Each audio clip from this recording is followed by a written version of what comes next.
Hoje, a gente vai desvendar a história incrível de um best-seller que não era um romance, nem um épico de guerra, mas sim um livro de matemática que simplesmente transformou o Japão para sempre. Parece improvável, né? Mas vamos descobrir como isso aconteceu. É isso mesmo. Lá no comecinho do século XVII, uma obra sobre números conseguiu capturar a imaginação de um país inteiro. Mas como é que um simples livro de cálculos pode ter um impacto tão profundo? É essa história que a gente vai mergulhar agora. Ok, vamos lá. Para a gente conseguir entender o sucesso desse livro, a gente precisa voltar um pouco no tempo, para um Japão que tinha acabado de sair de um longo período de guerras e estava entrando numa era completamente nova.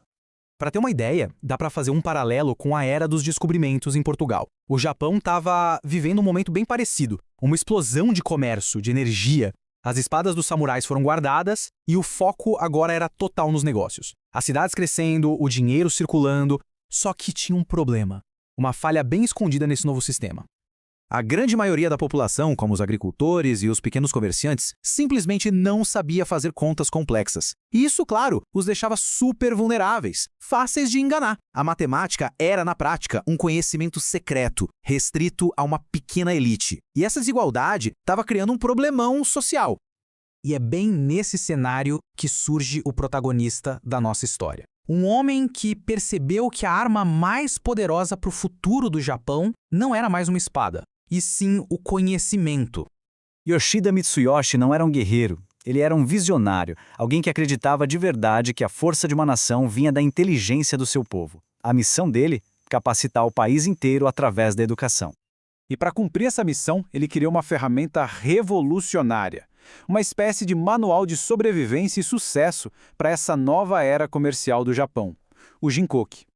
O Jinkoki, que quer dizer algo como o livro dos números eternos, foi totalmente inovador. Não era um daqueles tratados acadêmicos super densos, sabe? Era um guia prático, visual, super acessível, feito para o povo. O objetivo era bem claro: democratizar o conhecimento matemático.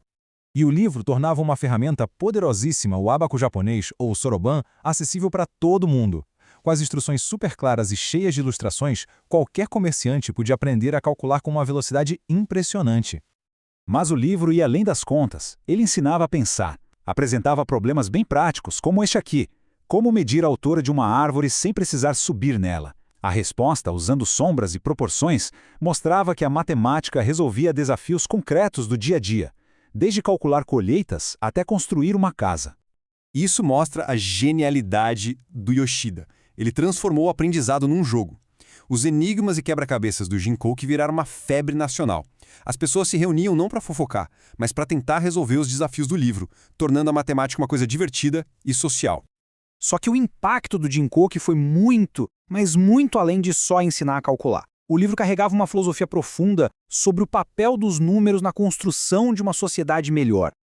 Para Yoshida, a matemática não era só sobre somar e subtrair, era sobre justiça. Ao dar ao povo a capacidade de raciocinar com lógica, de verificar os números por conta própria, ele estava criando uma sociedade mais justa, onde ninguém poderia ser facilmente enganado.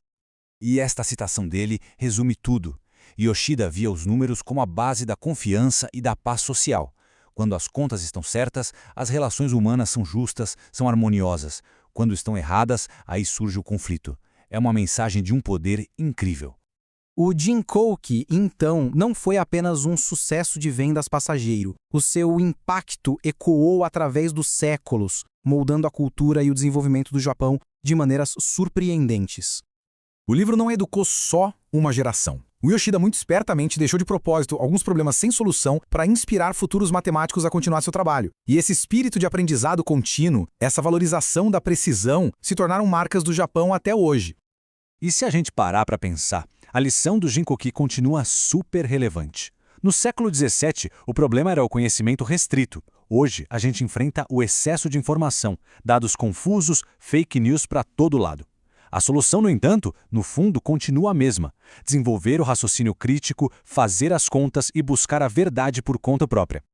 A história do Jinkoki, no fim, deixa a gente com uma pergunta bem importante. Assim como Yoshida democratizou a matemática para construir uma sociedade mais justa lá atrás, qual é a ferramenta de conhecimento que a gente precisa tornar acessível a todos hoje para enfrentar os desafios do nosso tempo? Fica aí a reflexão.